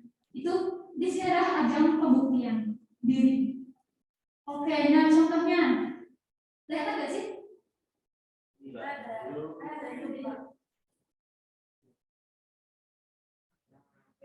Yeah, so since the interview were finished, the researcher asked participant about the result of the program setelah PPL, dan she said it was satisfying. Dia bilang sendiri kalau satisfying. This is in line with her perfectionism, sesuai dengan sisi perfeksionisnya bahwa si satisfying itu membantu untuk menaikkan grade-nya dia atau mark-nya dia. Meskipun pas itu dia merasa tertekan. Oke. Nah, terus lagi. Dari Hargreaves. Dari Hargreaves itu drawing on Hargreaves framework illustrate her emotional experience toward online learning domain indirectly in being a teacher and provide a learning ability to adapt in new situation. Nah, various emotions are confused, nervous, worried, tired, soft, anxious, dan segala macamnya itu ada di data yang aku cari. Nah, ini sesuai dengan teori yang pakai teori itu siapa? Ini aja pembuktian diri. Gitu ya. Ini juga. Nah, challenging word dibuktikan oleh penelitiannya Hargreaves juga. Dibuktikan, kita sambung-sambungkan. Kita inline-kan apakah beneran terbukti atau enggak gitu. Terus next. Ada yang positif? Oh ini. This is in line with Grant Hargreaves that mention all the positive feelings muncul ketika ada interaksi antara guru dan student. Dan at least having a conversation to get in touch with each other. Jadi Hargreaves juga bilang kalau misalkan positif emosi itu ada ketika ada interaksi langsung antara siswa dan guru. Jadi pahami ya? Ini di sini. Di sini adalah pembuktian tentang apa sih namanya? Data-data yang kalian ambil dengan teori yang kalian pakai. Oke, next. Ya, sampai jumpa.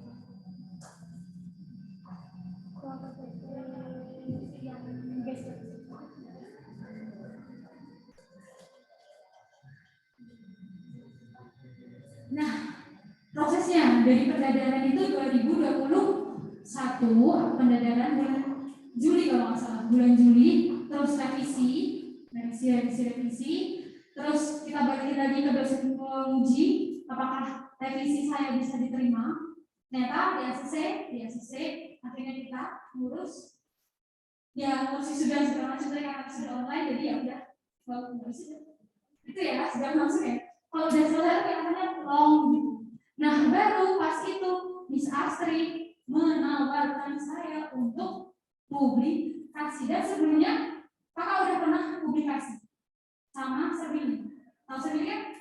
Nah itu sama publikasi sama dia pas masih jadi mahasiswa. Itu juga ya sama 11-12 kamu harus bikin background segala macam, kita review segala macam sampai findings. Terus pas itu yang aku publikasi pertamaku itu narasumbernya temanku yang pernah PPL Aussie. Kan di bahasa Inggris kan ada PPL Aussie dulu ya sebelum pandemi. Karena mungkin belum ada lagi. Itu gimana kalau itu emosi dia saat di luar negeri karena lingkungannya udah bule-bule asli. Ya kan? Gimana sih apa yang kamu apa sih kamu rasakan pas kamu di luar negeri, pas kamu tinggal di home base-mu? Ya, jadi dia tuh tinggal sama ya orang sana gitu, satu rumah gitu loh. Jadi kayak kamu merasa jadi satu keluarga, kemana-mana bareng, makan bareng, terus keluargamu juga baik gitu. Kayak ditanya kamu gak bisa makanan haram kan gitu, terus ya, terus disediain Indomie, nggak ada daging itu selama dia ada di situ. Jadi gimana sih emosi-emosimu pas kamu di luar negeri langsung gitu loh. Karena nggak ada kita kan, nggak ada native Indonesia gitu, dia langsung ke native English speakernya. Nah itu apa aja sih? Nah itu pas publikasi pertamaku. Nah 1 tahun berlangsung, apply. Pas itu aku cerita, pas itu kita udah apply ke conference Filipina, udah beli tiket, udah booking, udah apply ke Filipina, udah diterima, jadi tinggal conference, tinggal presentasi pakai bahasa Inggris dan penelitiannya gitu. Terus COVID kan nggak jadi, dan tiketnya nggak bisa dilihat, sungguh sedih hati. Itu dia. Padahal kalau misalkan conference kamu dibayarin kampus, tinggal di sana gratis, terus nanti gimana ya, sekalian jalan-jalan gitu kamu bisa extend beberapa hari dengan alasan conference tadi, padahal conference cuma 2 hari, tapi kamu extend sampai 5 hari atau itu sampai seminggu. Jadi kamu minta pengajuan dana dari prodi, dari fakultas, dari kampus. Ini benar deh. Terus pas sudah publikasi, karena tadi COVID, akhirnya kita publikasi biasa, nggak pakai konferensi, nggak pakai presentasi, dan tuh terus selesai revisi segala macam, dapat publikasi, apa namanya, diterima di publikasinya, terus publish artikel jurnal, kita rating burst tuh apa namanya, rektorat, dapat dulu. Enak loh, enak lagi, sorry pakai bahasa Jawa. Itu gampang, dia agak gampang sih, cuma afternya itu gitu. Kita dapat duit, aku kalau nggak salah sih dapat 2. 1 proposal, 2. Jadi bukan, mau juga aku kalau 2 ya. Jadi kan itu lumayan kamu. Jadi ya gitu lah, setelahnya ya dapat dari kampus gitu. Jadinya kita, nama kita ada muncul di internet sebagai author pertama lagi, terus dapat duit dari kampus. Ya memang ada sebelumnya pusing juga ya, karena harus mikir, harus nulis segala macam. Nah itu yang publikasi pertama. Yang publikasi kedua sama Miss Astri. Ada pertama ada penolakan. Jadi dalam kamu apply ke jurnal itu nggak langsung diterima gitu loh, nggak semudah itu. Jadi kita pertama apply ke TESOL jurnal. TESOL jurnal itu gimana ya? Lupa. Nah itu dapat penolakan. Pas udah bingung itu karena review ditolak. Oke, artinya nggak jadi publish. Terus kita coba lagi ke Taiwan Journal of TESOL. Coba-coba lagi review, nunggu lama, rejected lagi, ditolak lagi. Jadi poinnya adalah ketika kita mau apply itu kita harus sesuaikan sama scope-nya. Jadi tiap jurnal itu ada scope-nya masing-masing. Dia tuh mau ke bagian linguistik, bagian education, ini segala macam. Nah kita apply. Kalau misalnya nggak sesuai dengan kriterianya mereka, ya goodbye forever. Itu kena reject lagi. Baru yang terakhir ke academic journal perspective, accepted, diterima. Jadi kita publish. Jadi aku udah punya 2 publikasi guys. Kalian apa? Itu lumayan loh. Nanti kalian di sini kalian kan keren. Wih, publikasinya mantap. Juga 1 ya, minimal 1 lah. Itu biar nama kalian itu terpampang sebagai penulis gitu. Autor nih keren, first author lagi. Dan ada yang namanya first author, second author, dan corresponding author. First author itu ya kayak kamu yang punya yayasan. Jadi yang second author itu lebih kayak asistensi atau kayak lebih membantu gitu, atau kayak ya gimana kamu kan ya urutannya first second gitu. Yang paling pertama berarti first, kalau second itu lebih ke asistensi atau misalkan menambah-nambahi kalau ada yang kurang di first authornya. Dan kalau corresponding author itu kayak orang yang akan bertanggung jawab pada si jurnal itu, artikel. Bisa dipahami? Untuk yang second author, first, second, dan corresponding. Jadi gimana, mau bikin artikel apa enggak? Mau kan? Namanya loh, kalian kan susu 3. Bikin itu paling enggak 1 tahun publish dari atau enggak yang kalian cari yang conference yang pergi ke negara presentasi sekalian jalan-jalan dimanfaatkan uang kalian di sini tuh. Oke? Mau ya itu bilang satu aja di sini. Itu terus next tips and trick. Wah, we're going to the end. Alhamdulillah. Setting high motivation lagi dan lagi. Ini klise sih sebenarnya. Kayak motivasinya tuh harus ada gitu ya. Memang betul. Aku masih bikin skripsi 5 bulan ada. 5 bulan ada, bayangin nggak ngapa-ngapain, nggak megang skripsi, nggak megang apa-apa pas pandemi lagi rame-rame itu. Ya kan, pas udah ganti topik, mulai dari awal, terus karena udah capek, karena harus mulai dari awal, akhirnya 5 bulan aku ngajar. 5 bulan itu waktu nggak sedikit ya, nggak ngapa-ngapain, nggak megang skripsi sama sekali. Baru di chat Miss Astri, ini ayo kita lanjut skripsinya. Ini itu lah, terus aku yang Miss, baru habis itu set motivasi, oke aku harus lulus. Aku harus lulus walaupun jadi apa namanya lulusan COVID ya, kayak anak SMP. Nah kalau kalian juga lulusan COVID kan, nah ya udah oke harus. Kalau enggak nanti aku jadi donatur utama UI nggak mau deh, ya kan? Nggak mau jadi donatur utama. Jadinya oke, aku harus bisa kayak ini klise sih, tapi lagi-lagi motivasi itu kan ada di kalian masing-masing ya. Kalau misalnya kalian tetap stuck, ya timbul resiko kita sendiri-sendiri toh. Nah dia itu jadi harus ada motivasinya kayak aku harus kerja, aku mau beli apa rumah, beli mobil, mau keluar negeri, mau dapat beasiswa S2 biar nggak ketuaan misalkan, itu harus ada motivasinya. Terus yang kedua, next, choosing topic of your interest. Pilih topik yang kalian suka, jangan yang kalian nggak suka, nanti kalian nggak ngerti, ya kan?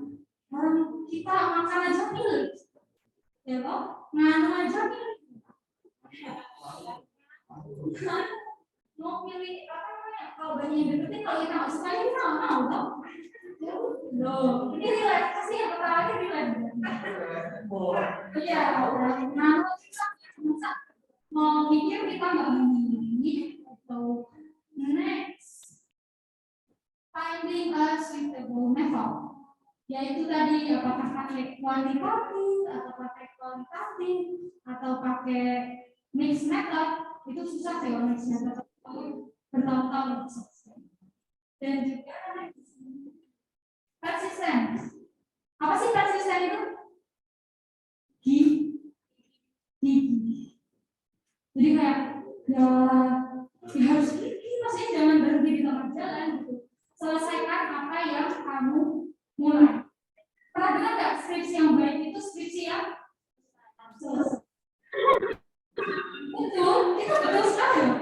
Skripsi yang baik itu bukan yang misalnya itu internasional bla segala macam. No, skripsi yang baik itu skripsi yang selesai. Jadi selesaikan apa yang sudah kamu mulai. Oke? Oke, dan terakhir konsistensi. Ya, sama-sama sih kayak gigi gitu ya. Tapi kayak berkelanjutan, harus konsisten, terus jangan berhenti di tengah jalan. Kalau misalnya kayak gimana ya? Ya harus misalkan kalian udah ngeset pas bikin skripsi itu, aku harus nambahin skripsi itu 1 jam misalnya. Udah misalkan waktu 1 jam untuk menambah skripsi. Jadi nggak harus kamu seharian di depan laptop itu nggak, itu malah nanti membuat kamu simpel capek. Gitu. Jadi kayak yang konsisten aja 1 hari bisa nambah 1 paragraf. Ya namanya sedikit itu tetaplah progres. Ya toh? Daripada nggak sama sekali, ya kan? Better late than never. Itu dia. Itu konsistensi. Next. Ya harus sabar loh, ya kan? Sabar. Nah, kalian bikin aja sabar. Dicuekin kan? Yang cowok-cowoknya bisa ibu lagi mana? Enggak ya? Oh, enggak. Masya Allah. Ya Allah, benar kan? Harus sabar. Kalau nggak langsung dibahas tuh, aku tidak lagi sibuk. Kita aja pasti bisa. Jadi pas selama kita proses transkripsi dan juga jurnal harus sabar, apalagi proses review. Proses review itu proses paling lama, jadi harus sabar. Next. Thank you. Jadi buat pas aku bilang thank you, nggak usah parah ya. Thank you. Okay. So, do you have any question? Aku takut. Oke, kata moderator aku disuruh maju.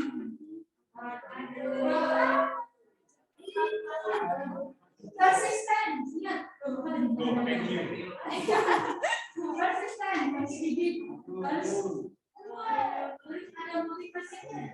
Maju. 3 tadi ya. Tandain 1, 2, 3. Ada lagi? Yang belakang tadi kayaknya. Ya kan? Iya. Coba. Aksinya belum? Oh iya. Oke. Siapa dulu yang mau maju? Diva. Boleh Diva? Maju aja, nggak apa-apa. Nggak bisa ngomong.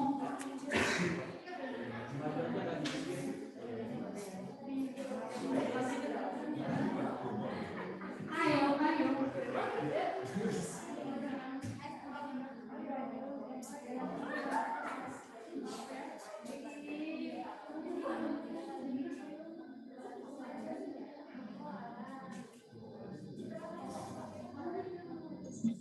Ya, siapa tadi yang mau maju namanya? Nanti perkenalan diri ya sebelum nanya. Kok nggak mau sih? Tapi aku sama Mbak Nik belum kenal.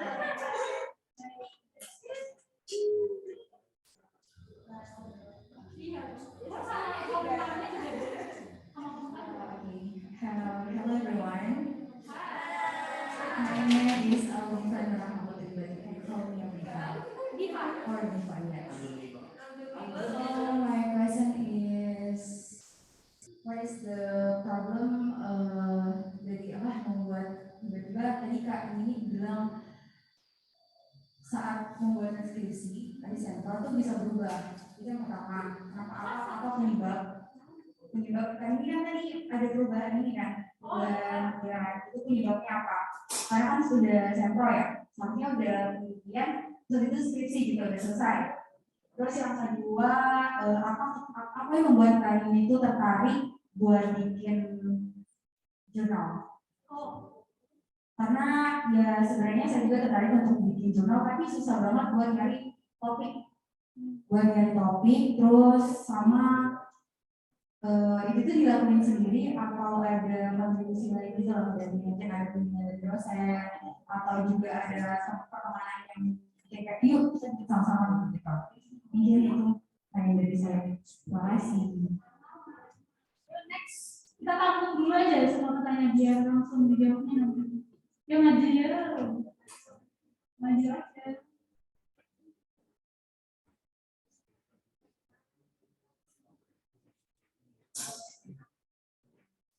My name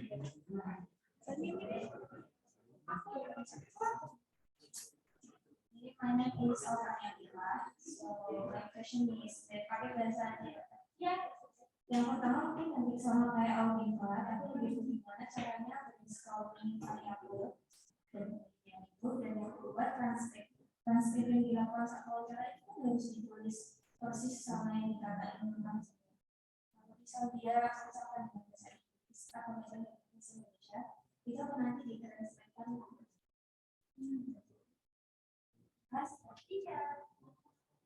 Next.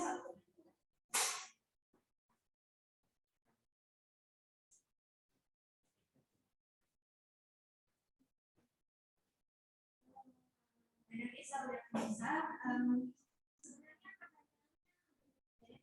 saya interest writing ya. Saya juga menulis, nah tapi saya masih bingung gitu. Saya punya niat buat bikin jurnal atau publish jurnal. Tapi saya bingung mau start dari mana. Jadi kayak masih kurang gitu knowledge-nya. Jadi saya udah saran gitu. Bagaimana saya mulai start my journey to writing or publishing journal. Ada lagi? Gentleman? Gentleman nih harus ada perwakilannya nih satu. Nggak ada. Atau yang itu, yang baju putih, apa namanya? Nih. Nggak ada yang nanya apa-apa. Gentleman yang belakang. Yang kalian belakang. Mananya? Enggak? Cukup? Oke. Tadi pertanyaan apa ya? What is the problem? Oh, ya pas kenapa bisa ganti pengulang dari awal ya?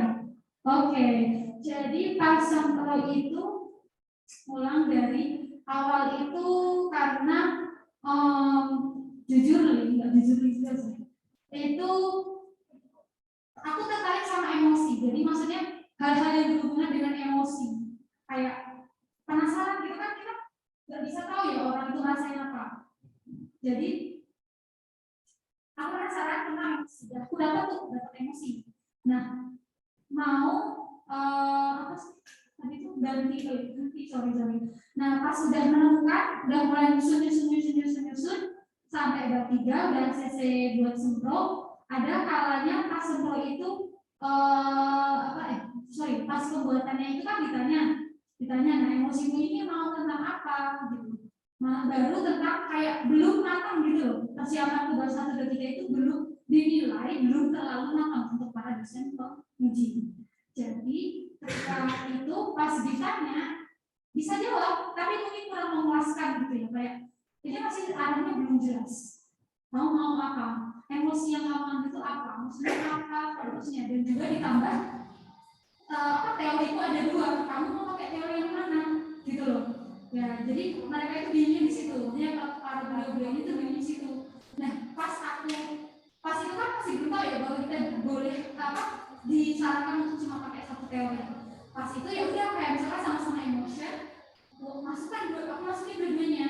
Nah, pas itu karena komentar atau saran kalau misalkan fokusnya ke 1 aja, yang mana yang akan kamu teliti, scope-nya tuh 1 aja.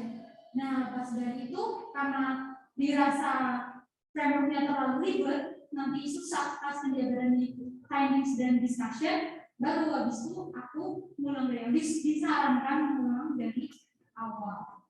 Disarankan, tapi yang dia lakukan gitu loh, daripada nanti aku di akhir resiko ya kan malah ngulang pas udah bikin keempat, akhirnya aku ngulang dari awal. Which is ya it's exhausting, tapi ya kita bisa belajar bahwa kita harus benar-benar mengetahui atau benar-benar punya knowledge yang penuh di bidang yang akan kita teliti itu. Maksudnya kenapa kita penasaran di situ, itulah kenapa alasan kita mau meneliti. Itu yang pertama ya tadi. Bisa diterima? Iya. Oke, yang kedua yang masih tanya sama. Oh, apa yang membuat tertarik berjurnal? Itu simpel. Yang pertama kayak keluar negeri. Karena untuk bisa keluar negeri gratis dari UI itu, apalagi kalau nggak conference. Pas zaman itu belum ada student exchange, ISMA segala macam belum ada. PPL juga aku belum sampai ke PPL, bukan? Jadi dan PPL itu kan masih ada kemungkinan untuk ditolak, nggak berangkat. Satu-satunya cara yang udah pasti kamu bisa adalah conference. Aku pengen keluar negeri simpel itu nih. Pengen keluar negeri, pengen naik pesawat, karena belum ada pesawat. Sedih nggak sih? Bener loh. Sampai biasanya aku udah lupa naik pesawat aja. Belum naik pesawat karena ya.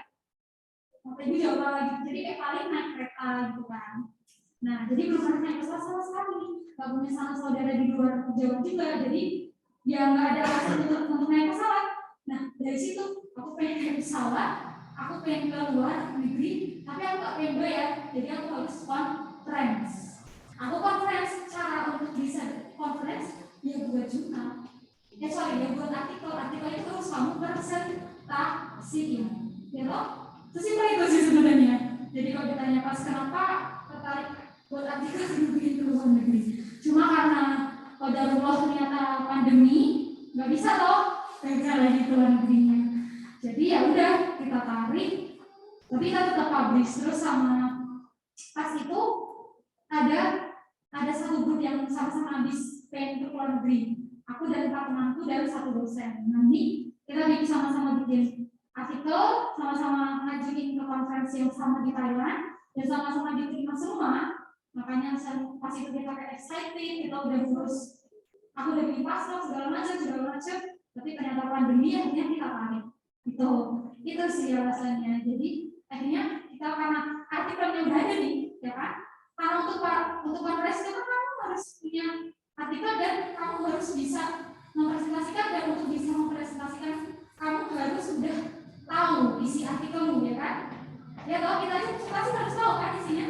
Nah itu karena udah ada semuanya, tinggal apply. Akhirnya kita pindah ke ya udahlah kita apply ke yang dalam negeri aja gitu. Pas itu ke mana ya lupa gitu, Sunan Gunung Jati atau berapa atau apa gitu lupa. Akhirnya kita sama-sama apply di situ, ya udah, akhirnya lolos. Alhamdulillah langsung 1 kali lolos saat itu. Atau apa ya, cuma alhamdulillah banget akhirnya lolos, dapatlah publikasi pertama. Baru yang kedua ini setelah tesis ditawarin untuk publish lagi, dapat lagi walaupun setelah beberapa penolakan tentunya. Gitu. Apakah menjawab pertanyaan? Iya. Kalau misalnya punya keinginan buat ke luar negeri, berarti tidak bisa apa? Kalau nggak ada keinginan ke luar negeri, karena orientasi pekerjaanku ke depan itu adalah tenaga pendidik, dan untuk bisa ke arah situ harus punya publikasi, itu dia maksudnya.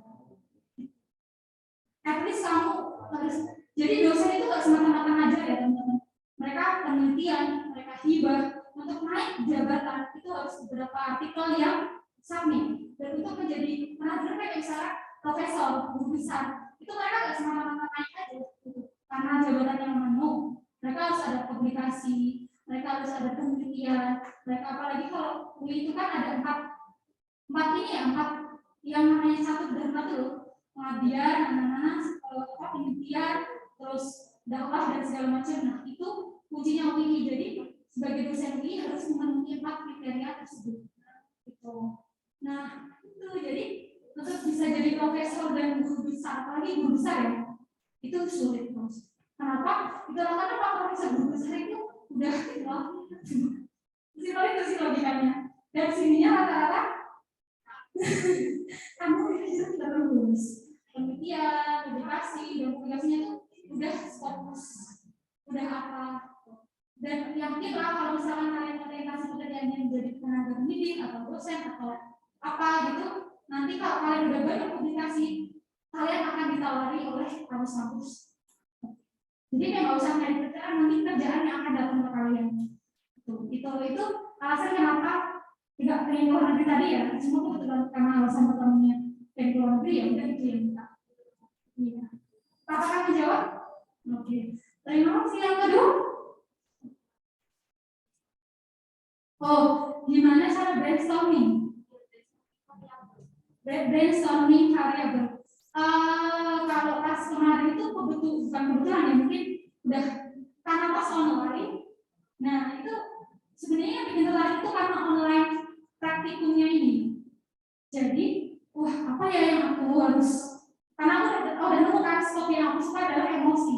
Jadi emosi apa aja lah gitu. Cuma aku bingung nih skop yang lainnya apa ya? Meneliti emosi juga. Nah kebetulan pas itu COVID. Jadi yang aku teliti atau yang aku ambil itu skopnya penelitian pas online PPL. Caranya gimana? Ya kamu temukan masalah-masalah simpel di sekitarmu aja. Gitu. Kayak misalkan dari rasa penasaran aja sih sebenarnya. Nah, aku penasaran sih gimana rasa jadi volunteer. Itu kan kamu pernah nyoba gitu. Kamu terjun langsung jadi volunteer. Itu kan udah menjawab rasa pertanyaan, rasa penasaran kan? Nah itu simpel itu sebenarnya. Jadi cara brainstormingnya adalah dengan kamu penasaran atas masalah-masalah simpel yang ada di sekitarmu. Menurutku itu adalah jawaban untuk brainstorming itu ya. Dan juga baca. Jadi sih nggak bisa kasih saran yang banyak karena selain baca, ya kamu nggak akan nemu apa yang membuatmu tertarik. Ya, apakah menjawab? Kayaknya satu lagi ya tadi. Apa? Apa? Oh, transkrip. Ya, apakah ditranslate apa enggak?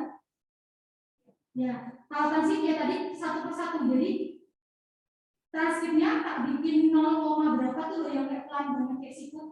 Nah, jadi selama dia ngomongnya pelan, aku tulis.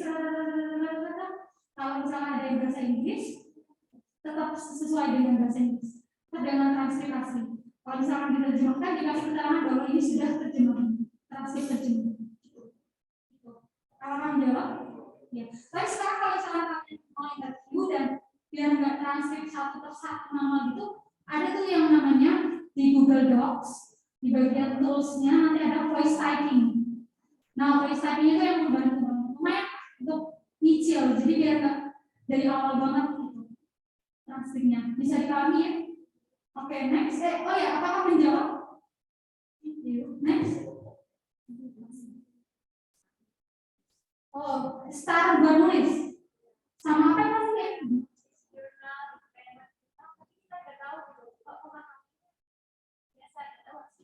Oh, oke. Kenapa? Gimana cara kita buat start mulai nulis artikel gitu ya? Pertama, yang utama dari lingkungan. Kalau menurutku, lingkungan teman-teman itu sama-sama ambis dalam hal yang sama nggak sama kayak kamu? Kamu harus bisa menemukan lingkungan yang sama gitu. Nah, karena kalau enggak, itu berpengaruh sih buat kita. Jadi kayak, wah dia juga kok, ya udahlah nggak usah gitu loh. Itu sebenarnya itu pas kebetulan kemarin aku menemukan 3 orang berarti 4 orang termasuk aku yang sama-sama pengen keluar negeri. Jadi goal kita sama pengen keluar negeri tapi nggak punya bayar. Tapi gimana caranya? Ya dengan ikut conference. Itu sebenarnya pas kemarin. Cuma untuk startnya bisa dari lingkungan terus kamu atau ikut komunitas yang sama-sama menulis atau yang paling gampang adalah approach dosen. Mereka pasti mau diajak kolaborasi, pasti mau. Konsisten, maksudnya nggak hilang-hilangan gitu loh. Mereka pasti mau juga kamu merasa kamu dekat sama dosen siapa, terus ajaklah untuk berkolaborasi nanti dan itu akan kemungkinan diterimanya lebih gede karena bawa nama institusi kan. Kalau personal kan susah, ya kan? Karena takutnya itu opini. Tapi kalau ada share atau atas nama di bawah institusi, itu akan lebih kredibel gitu. Jadi memulainya dengan memilih lingkungan yang tepat, terus approach langsung ke dosennya. Ya sebelum approach langsung kamu harus menemukan dulu tahu temamu. Saya tuh mau mengangkat ini loh, misalnya gitu. Ini misalkan kamu udah menemukan topik yang kamu suka. Terus kira-kira dan saya pengen publish jurnal atau artikel. Kira-kira gimana ya sekarang ini sebaiknya? Nanti mereka akan mengarahkan, mereka akan membantu dengan first author-nya kamu dan mereka second author.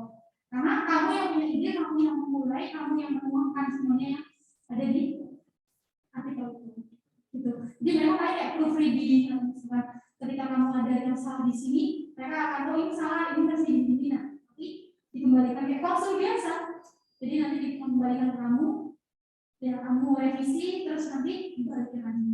Itu adalah kolaborasi paling oke. Karena tingkat untuk diterimanya kalau di bawah institusi itu lebih tinggi kan. Itu. Terus apa lagi? Ya, udah terjawab gitu. Jadi apakah menjawab pertanyaanmu?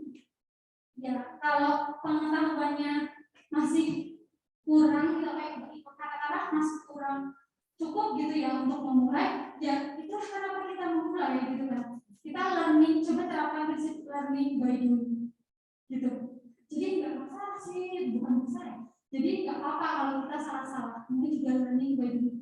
Nanti seiring kita mengerjakan paper itu, mengerjakan artikel itu, pengetahuan kita akan nambah. Semakin kita tahu, semakin kita nggak tahu. Maksudnya ya, semakin kita tahu mempelajari sesuatu itu semakin kita tahu bahwa kita nggak tahu. Bisa dimakai? Apakah menjawab? Semoga menjawab ya. Oke. Jadi temukan lingkungan, terus approach dosennya langsung, banyak-banyak baca. Oke, aku tahu baca itu sangat membantu, tapi ya biar nama kita ada di internet sebagai first author. Oke, semangat. Semangat. Terus ada kayak gentleman? Gentleman nggak ada? Yang clear? Clear? So, do you have any question? Any further question? Nggak ada? Cukup? Oke, kalau cukup, saya kembalikan kepada materi. Oke, terima kasih Mbak Nini. Keren banget ya Mbak Nini. Jadi setelah mendengar Mbak Nini bicara berapa jam? 2 jam kayaknya. Itu kalian ada keinginan tulis artikel atau buat publish artikel gitu nggak? Biar bisa jalan-jalan ke luar negeri gitu ya? Oke, karena kalian kalau harus naik solar sampai jam berapa?